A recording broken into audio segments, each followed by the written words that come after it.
నమస్తే, welcome to Disha TV.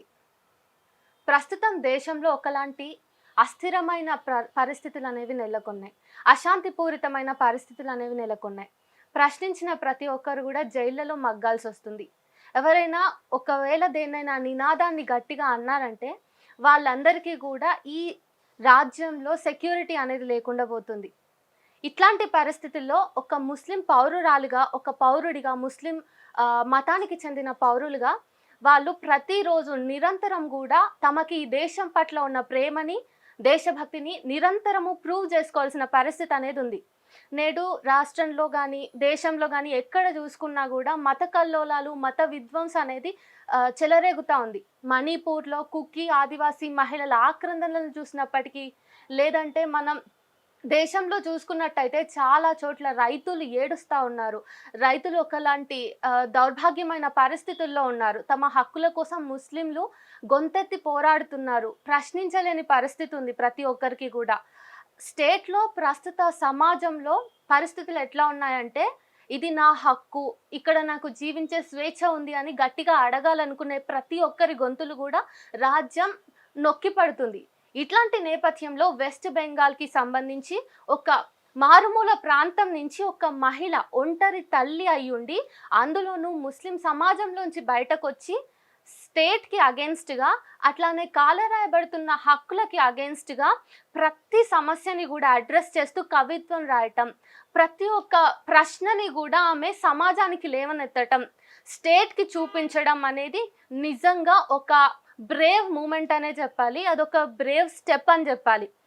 అంతే straight ఫార్వర్డింగ్గా ప్రతిదాన్ని, పితృస్వామ్యాన్ని క్వశ్చన్ చేస్తుంది, మణిపూర్ మహిళల ఆక్రందనల్ని క్వశ్చన్ చేస్తుంది. ఇట్లా ప్రతి అంశాన్ని పట్టుకొని అటు కన్యాకుమారిలో నివసిస్తున్న పౌరుల యొక్క హక్కుల నుంచి ఇటు కర్ణాటకలో గౌరీ లంకేష్ యొక్క మృతిని, ఇట్లా ప్రతి అంశాన్ని కూడా తాకుతూ వచ్చి ప్రతిదాన్ని ప్రశ్నిస్తున్న ఒక రచయిత్రి దగ్గర, ఒక కవి దగ్గర మనం ఉన్నాము.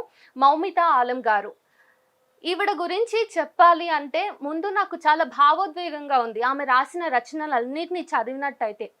ఎందుకంటే ఆమె వదిలేసిన అంశం అంటూ లేదు. అటు స్త్రీ గురించి రాసినా, దేశం గురించి రాసినా, దేశంలోని పరిస్థితుల గురించి రాసినా కూడా ఒకలాంటి భావోద్వేగ పూరితమైన గొంతు అనేది పెళ్ళుబుకి వస్తుందన్నమాట. ఈ నేపథ్యంలో మౌమితా ఆలం గారు హైదరాబాద్కి వచ్చి వారితో మన దిశా టీవీ ఎక్స్క్లూజివ్గా మాట్లాడే అవకాశాన్ని ఇచ్చినందుకు ముందుగా ధన్యవాదాలు. Thank you for having me. Good evening ma'am. Yeah, thank you for good evening to all of you and to the viewers too. So it is so happy and I'm so elated to be here to talk to you because I have read all your poems which is translated to few languages, few Indian languages which are more than 6 languages. And ఈ సందర్భంగా నేను చెప్తున్నా, రాయగూడని పద్యం అని చెప్పేసి madam రాసిన కొన్ని English కవితల్ని ఉదయమిత్ర గారు తెలుగులో ట్రాన్స్లేట్ చేశారు. ఇవి చదివినట్టయితే ప్రతి మాట కూడా ఒక తూటాగా ప్రతి ఒక్కరిని ప్రశ్నిస్తూ ఉంది. సో ఈ నేపథ్యంలో మ్యామ్ ఇక్కడ ఉండడం నిజంగా మనం చాలా హ్యాపీగా ఫీల్ అవ్వాల్సిన moment. So ma'am, coming to you, you are writing your poetry in a very brave moment, straight forwardingly, and each and every word you have written is questioning the society. So how come you have started writing such strong and wild poetry? First of all, I don't know how I evolved the the strong voice, which people, my readers call it is very strong or radical sometimes. But I feel I am from since my childhood I was very much conscious about the issues. I was bothered by the poverty among I am a villager, still I am a villager, so live in village. So I am concerned, I was concerned about the issues that is to bother the farmers. And even now I am really much connected with the farmers, with the laborers, and their issues. And I don't think it's need a very courage to write about these poems. If you are human enough, if you are conscious about the thing what is happening around, it's been natural for a poet to write about the time we are living in. Every poet, you look at the history, if you go through the English literature or Bengali literature, even Telugu literature, you have a very very rich resistance legacy of Telugu literature. and in Bengali too, we have seen many struggles in Bengal. So we had a very legacy, though now Bengali literature is not much concerned about, you know, resistance and all. But I think as a human being, as a I'm a poet second, but first as I am a human being. And as a human being, if you are conscious about the things happening around you, it will automatically, you know, it's very natural to write about the time you are living in, because all the poets in history always, you know, write about the times they live in. So it's very natural to. Okay, before going deeper into your poetry and your all the literary skills or whatever your works, firstly, we are really curious to know about your background, your family, about your lifestyle and all. Yeah, it's a long story actually. Actually, first of all, if you pinpoint the location where I live in, it's very difficult. You know, I have to, when people ask me where do you live, I have to, you know, from to the people outside of Bengal, I have to tell them that I am from Bengal, but I am not from Kolkata, because, you know, in Bengal the development is mostly around Kolkata. So people outside of Bengal equate Kolkata to West Bengal. Actually, Kolkata is not West Bengal. Kolkata is a part of West Yeah. Bengal, but there are many other places in Bengal. I am from the northern part of Bengal, near Siliguri. My house is almost 75 kilometers away from Siliguri. And coming to my family, yeah, my family is as usual a very Muslim family, like traditional Muslim family. I was born, you know, I was born in my maternal grandmother's place, and I was brought up by my maternal grandmother, and then my aunt and uncle, my maternal uncle and aunt. I don't have much support for writing from my family. They think writing is worthless. Thankfully, I write in English, and they can't read English. Yeah. And I write in Bengali newspapers too, but not much political, because the traditional newspapers don't take, you know, political Yeah. pieces. But yeah, still I am continuing, and I hope that I will continue Okay. till I have a tongue. Yeah. So, particularly, what made you write on the issues that we are facing today's society? Yeah, first of all, you know, I began my poetic journey from 2019, after the abrogation of Article 370. I had a Kashmiri friend, you know, and when he was very young, junior than me, we were all Arundhati Roy fans, you know, and he was Arundhati fans too. So I get acquainted with him, you know, yeah, on Facebook, sorry, on Instagram. And then we used to talk about a lot about the Kashmiri cuisines, Bengali cuisines, about education, about cinema, about movies, all kinds of things. As a two friends talking about everything. But all of a sudden, abrogation of Article 370 happened. You know, we all cut off from Kashmir. Kashmir literally became a case, you know, that time. And no news was coming from him, and I was so depressed, you know. And then that time I was also going through through some hardships in my personal life, because I am a single mother. And then I thought of communicating with him, and then I started I started writing poetry actually. And so my first poems, I am not your friend Rakib, you know. I was feeling so guilty that I had access to phones, I had access to internet, I had access to medicine, all kinds of things. But as a Kashmiri, he was, you know, then he was deprived of all kinds of communications.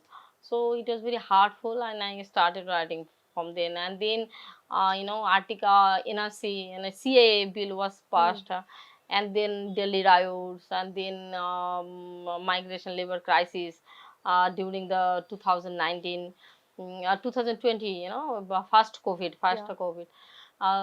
So first bout of COVID, we all saw how the migrant laborers walked miles and miles and miles barefooted, you know. And from actually, I could connect with the migrant labor crisis very much, because, you know, from my village, 60 to 75 percent villagers, young boys particularly, either go to Kerala or go to Bhutan. Our nearby country is Bhutan. So they go there for to my work as migrant laborers. But during the COVID, the state actually literally disowned them, left them for their own. They were working on purpose. They were dying. Yeah. You can still remember We have the witnessed. horrible pictures. People, the rotis are scattered on the railroads, and Railways. the people. So it was horrible for me. I used to have nightmares of the laborers, and so what can a pity woman like me do? I was also confined in my rented apartment there with my daughter. My daughter was only 3 years old then, because due to I was then working in Murshidabad district, which was almost 500 kilometer away from my home. So there was COVID and no communication. I was literally confined in a room with my daughter. So I started to write and write and write, and thus my first book came in 2020 August, The Musings of the Dark. The book has 4 parts. One is for Kashmir, the Lost Paradise, named Lost Paradise, then the Shineback moments, then some poems about, COVID, and then some personal poems. Yeah. Okay.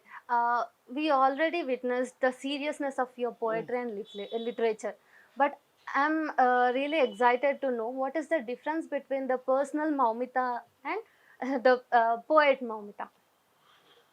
Yeah, I don't think there is much difference, because I Yeah. am a very political person, and I often say that when the world is bleeding, it's a crime to write about moon actually. Yeah. Though love is very much political subject, I write love poems, but my love poems are, I think, very much political. And as a citizen of India now, living in the time time of the in the time when all the elements, all the characteristics of fascist regime are very much on the air. So I am not much difference from my poem. Difference from my, there is nothing different, I think. Okay. We know you as a writer or as a poetess, but are you a good reader? Yeah, I read a lot. Whom do you read a lot? Yeah, my Arundhati Roy, of course. Yeah, she's my she's my all-time favorite. Whenever I feel sad, whenever I feel low, I go to her books and read them. Then Meena Kandasamy, and then Mahmoud Darwish, Hmm. Mahmoud Darwish, and then my again Agha Said Ali, the Kashmiri poet. I love him. I adore his words actually. Osip Mendel's same. Hmm. I don't know you're really aware of it or not. Literally, the whole South Indian states are now admiring you. Everywhere we are hearing that Moumita, and she came to Hyderabad, and her poetry is translated into few languages, and all these things. Being as a young and dynamic poetess, how are you feeling by witnessing all such response from the people? Yeah, first of all, it really feels good, because I am very much connected with the. It will not be an exaggeration to say that I am more connected to the people of Telangana than I am connected to the people of West Bengal. Okay, so my first poem, the first poem which was translated in other language than English, my original language, is the language of pains. It was translated by Uday Mitra, and Rama Sundari Di read that poems, I made a video, and I saw her crying, and reading the poems, when it feels good, when it feels like, you have, when a reader connects with your poems, you feel that you have someone who is ready to work with you. You feel, you don't feel that alone, but as a person, I am not important. I don't give important too much to me myself. I am bothered about my words, and if my words, are read by the young generations, are read by the people all around the India, and they rise up, they awaken from their self slumber, from the silence, then I will be really happy, and it feels good, in Hyderabad. Now I am in Hyderabad and it feels like I am at home, after a long time I feel home, because I have, if you go through my second poetry collection, that is Poems at Daybreak, there is a title called, there is a section of poems titled Home, Actually, we the women, we don't have home, we are, sometimes we have, बाप की घर, तो माँ की घर, तो पति की घर, हिंदी Yeah. में. So I have always a restlessness to find a home, home is not necessary the place, the walls and all. Home is the warmth, and after a long time I feel that, in Hyderabad I have a home, because I am feeling the warmth of the people, or warmth of the readers actually. Yeah, one line from your poems, like, yes, I'm a Muslim woman, but I'm not for sale. Yeah. So, what made you write such a powerful line? Yeah, actually in 2022 January, yeah, 2022 January, there the some right wing, fanatics, they made an app, okay, and through that app, they circulated the numbers of the, some Yeah. prominent Muslim voices, and they gave the title of the app Bully Bai, and they try to auction the Muslim women. It was ferocious, it was atrocious, it was obnoxious, it was, abominable. So I was so angry and I was so hurt. I was feeling the pain of the Muslim women who are, who were auctioned through that. Through that, through that app, and whose privacy were violated. I was deeply, angst, and I was deeply hurt.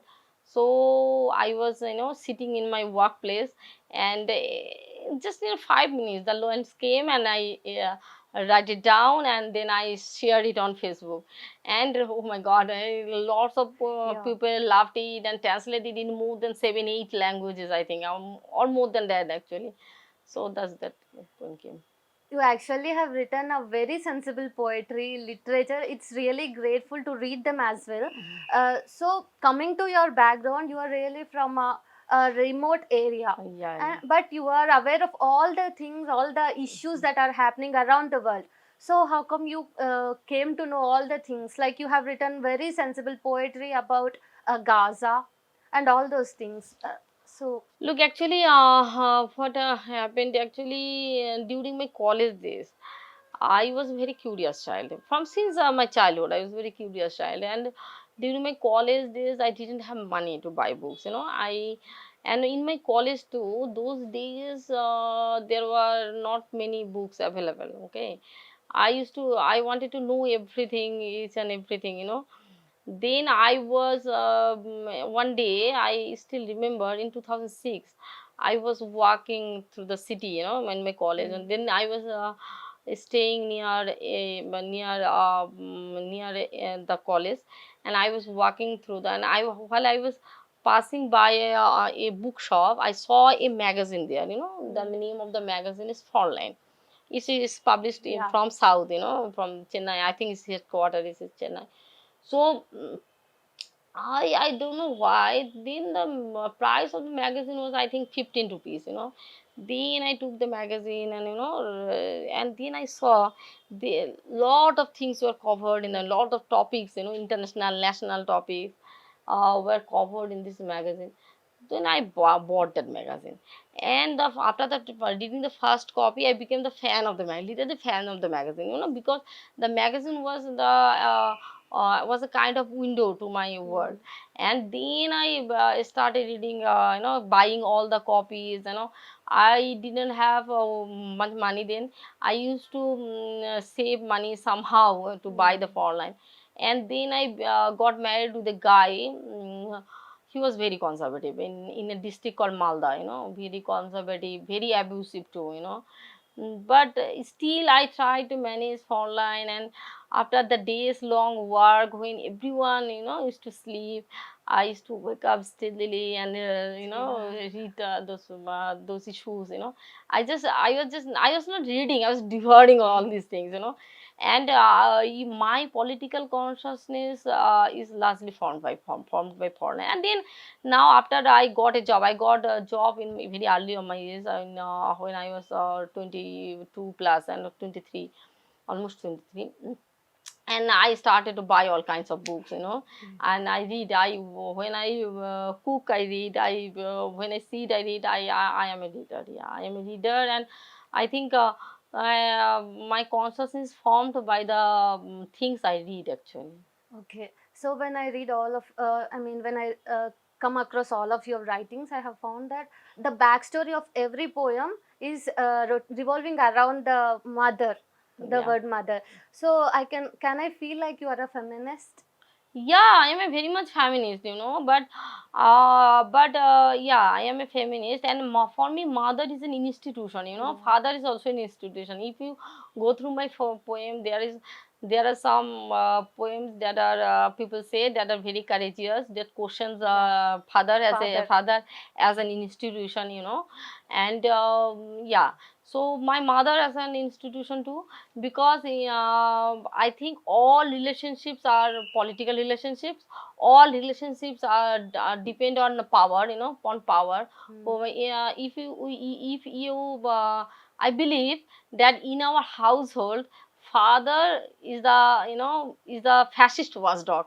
Like as the top of the state or the center, there's a fascist Yeah. regime. Then father is also a fascist, a fascist who dominates us, who seizes our power. I mean the power of the women. And Yeah. father is a very much fascist existence in our family actually. And your voice is so strongly pointing the men and the mainly the patriarchal Mm, system in India, especially mm, because I have heard a poem like I have given him my two boobs and then my mm. black vagina, then white thighs, and Yeah, yeah, he yeah. asked for more, Yeah, yeah, yeah, yeah. and I given my heart and he just blocked me, like he gone like Yeah, the and that was, yeah, that was, yeah, that poem is about, the now we all living in the social media world. yeah, We have Facebook, we have Instagram, and no one will deny that we sometimes we fall in love with the person who are also whom who we not necessarily meet in person, but who are in Facebook yeah, or WhatsApp. And what happened when the relationship forms and then they leave, still it hurts, na. yeah. So this poem is about this yeah, patriarchal mindset of Mm, where they think that we are commodity, yeah. and as a single mother, as people know about my status, people often try to get advantage. They think that how can a woman live without a male partner, Yeah. so they approach me in a wrong way. So this poem is, yeah, Yeah, we would like to hear it from you. yeah, let me search it. Okay, yeah, the final sex Yeah. chat. I sent him all: two boobs, white thighs, a black vagina. He asked me for more. I sent him again. Then he asked me something more. I sent him my heart. He left. The green light went off forever. This is really a very small poem, but such it is exposing such a brutalness of men. Like many of the female can relate to this. Many Yeah, of the yeah, people yeah, living yeah, in because social media. yeah, because sometimes very often these things are happening, that we always see that people circle after the relationship break up, people send the nude Yeah, photos and all. And then people start to behave like, why woman is the women are not good, why did they send the nude photos and all. But they don't understand that the extent of belief mm, system the women put on the men, that they yeah, send that kind of photos. Because so yeah, yeah, sometimes, most of the times, not sometimes, because our patriarchal system is so deeply engrossed in our society, in every relationship, in every man, that is very tough to uproot them. Yeah, so as a poet, I believe that we should attack them, we should make them naked, we should force them to stand in front of the mirror, we should write in a way that will show mirror to this society. Yeah, and coming again to the matter of religion, Mhm. you are from a Islam community and you have been writing such a Muslim brave, community, yeah. yeah. So you have been writing such a strong poetry and literature. What were the challenges you have been through Inside the community, inside the community and even out of it? yeah, I have a very, I'm in a very strange situation, Mhm. because the Muslims, the patriarchal elements, Yeah. the conservative Muslims see me as as I am not a Muslim enough, because I don't wear hijab and I don't practice burqa, and I write much for them, and I fight for them literally. I try to fight for Yeah. them. I don't know I sufficiently fight for them or not, but I try to.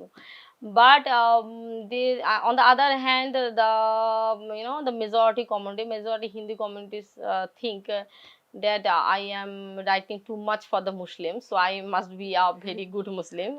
Yeah, okay. And here I would like to share an anecdote of my life. Actually, I hail from the place where the number of the Muslims are very low, less. Mm. Actually, when I was in school, I was the all. I think I am, so far I can remember, I was the only Muslim in the school. Okay, Okay. so all my friends, all my childhood friends are from the majority community. But now what happened, since I began to write the poems, they now keep a distance from me. And and the best friend, best childhood friends of mine, one last year shared a meme against the an Islamophobic meme, Okay. and I didn't call out her in public. I just sent her a message that please don't do that. I think you are unconsciously sharing. You are unconsciously sharing that. Please stop it. But she took it another way. She blamed me that I was trying to be very Muslim, and she sent me 46 messages.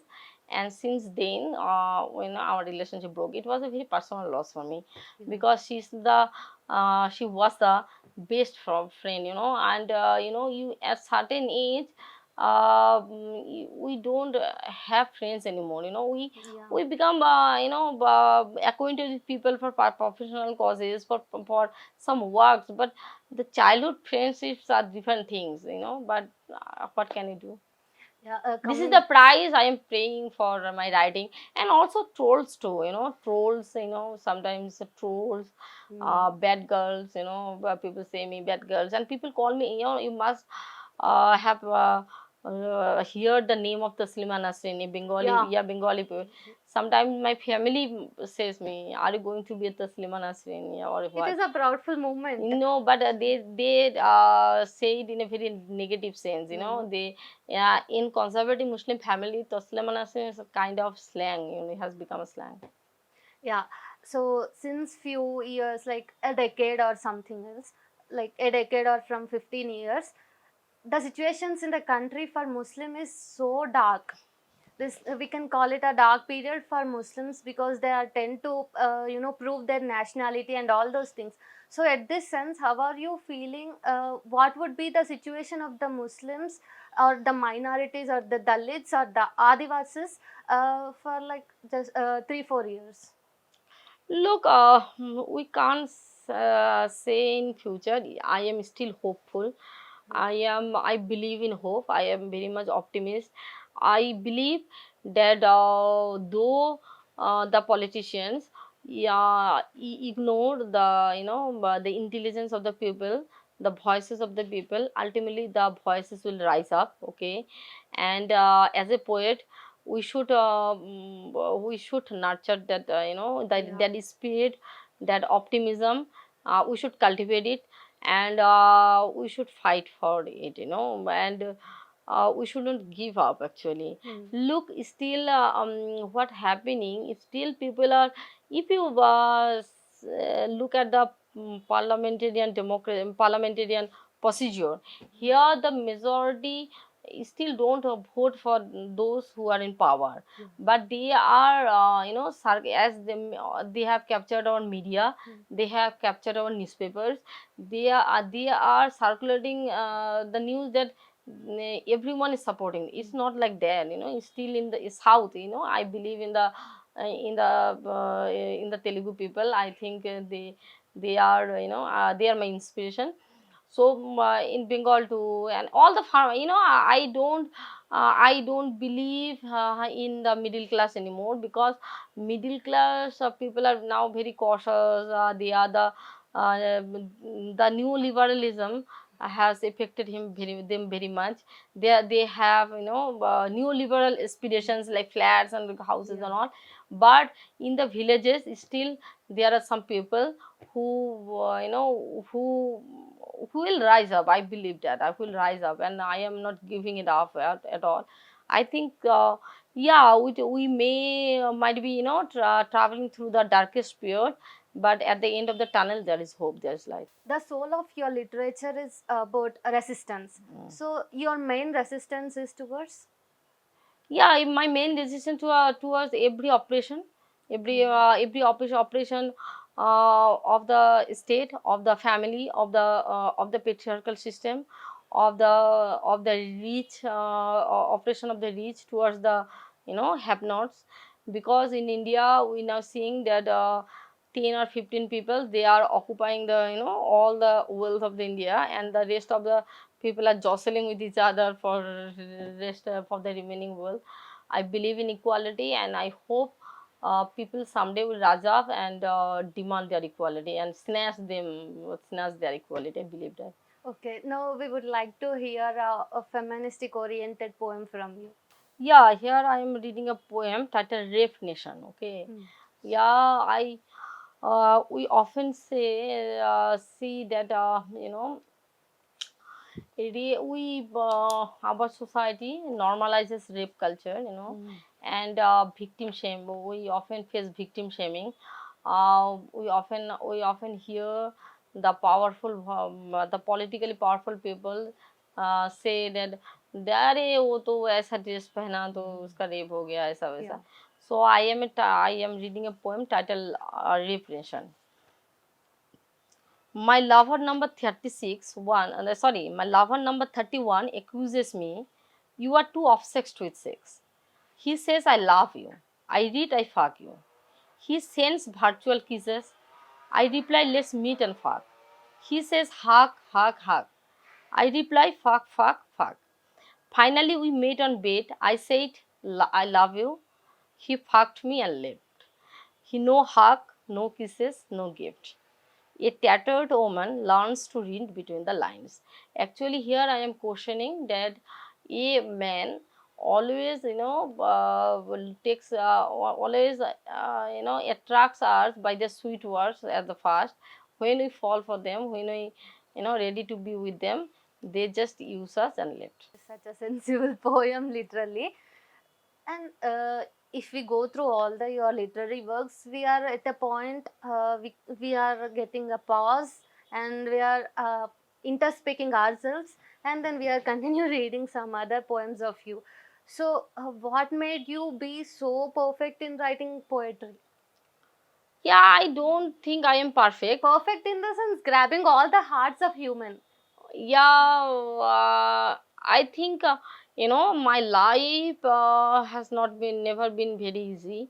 I have my wounds in my life. I When I was 9 months pregnant, my husband left for me. Actually, he fell in love for another girl. I was just 20 days away from my delivery, my Hmm. expected date of delivery. And one night, I was since 9 months plus pregnant. One night he called me. I was then my mother's house, my aunt's house actually, who brought me up. And he called me and told me that I don't want you anymore, Okay. because I fall in love with another woman, and he literally left my daughter and me, So I don't know, but I think the pains made me more human. And since the childhood, I had very, I didn't have very smooth childhood. I have seen violence. I have faced violence. So I think, these wounds made me, empathetic, and I think, the biggest challenge for me is to to nurture a good heart. I think, I try to, sometimes, people gets hard. People becomes hard after, getting hurt from someone. But I try to be, nurture a good heart, a very empathetic heart. And as a human being, if we nurture our humanity, our human values, then it's very natural to connect with the all the pains of the other people. So yeah, have you ever noticed or witnessed any atrocities for women in your community or in your region? Yeah, yeah, of course. I have seen many. I have seen many. I have seen a, I have a poem titled Pagli. Pagli means mad woman actually. Yeah, I used to, one. It was a very, wintry morning. Fog was there. In my part of the land, winter is very sometimes very. We feel very excruciating winter sometimes, and it was a very foggy winter. And someone, yeah, I knew that woman who used to live in a, in a broken schoolhouse, in deserted school building actually. And someone raped her and killed her, that night. And it was so, I still, that thing haunts me. And we have seen what happened in Hathras, Yeah. yeah, we seen how what happened in Hathras, what happened in Delhi, what happened in Delhi riots. And I have poems for Bilkis Bano, that 2002 Yeah. Godhra riot victims. I have poems for her. I have poems written written on that violence. And her rapist got Yeah. bail, and then It's again really a again shameful moment for for her. us. Yeah, luckily they have again been, put behind the bar. But yeah, I have seen. Yeah, I think every woman, it has now become in India. It has become a everyday So affair. common. If you use the newspaper, if you open the newspaper, you will find, these things every happen. So yeah, you are writing. Your voice is completely opposite to the state, to the policies, to the all the fascist leaders and all those politicians. So don't you feel like somebody are following your all those moves and all? Look, we are all being followed, and for in a democratic country, I don't think writing poetry is a crime.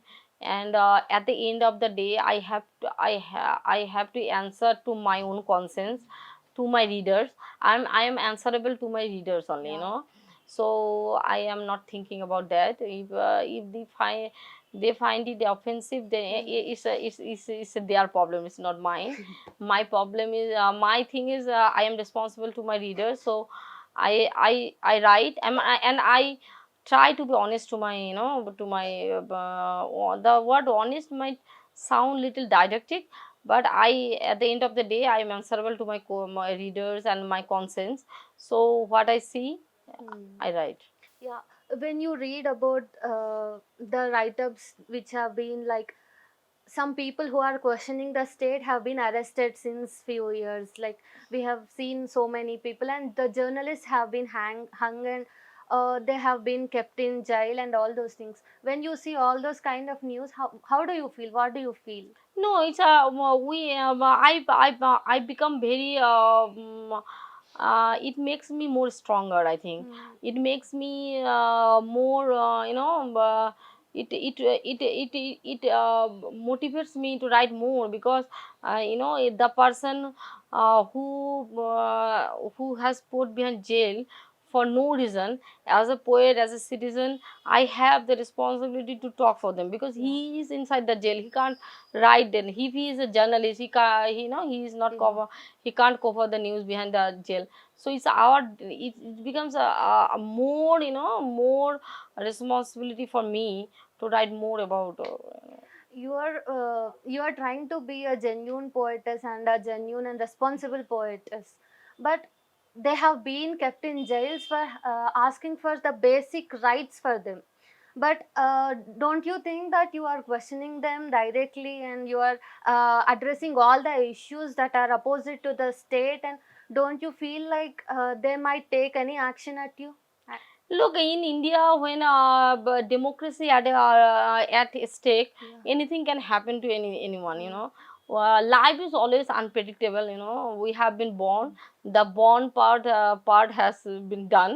So now we are all waiting for our end.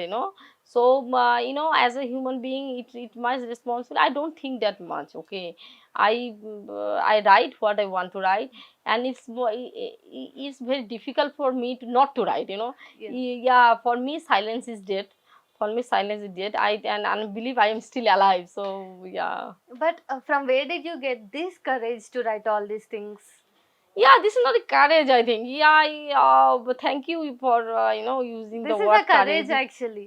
Oh, yeah, thank you for that. But I think this is been a basic, genuine, poetic instinct. This is genuine the basic, genuine, poetic responsibility. I mean, we are living in a third world country. We have multiple of problems. We have hunger. We Yeah. have poverty. We have inequality. We have corruption. We have women being killed for no reason. For we have patriarchal oppression. So I can't afford not to write.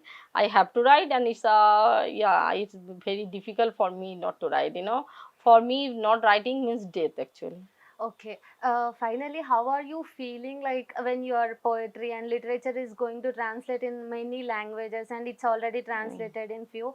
So, how are you feeling when you receive the response from the other language people, readers? Yeah, it always feels nice because when you write, when I don't write to be famous or get rewarded, but at the same time I also want my words to reach people. Mm. This is the ultimate Yeah. thing. And in the time of social media, we have many drawbacks of that, because the establishment using all kinds of things for all that you're imposing many things on us, many restrictions on us. But at the same time, we have at least our Facebook wall. We Yeah. own that.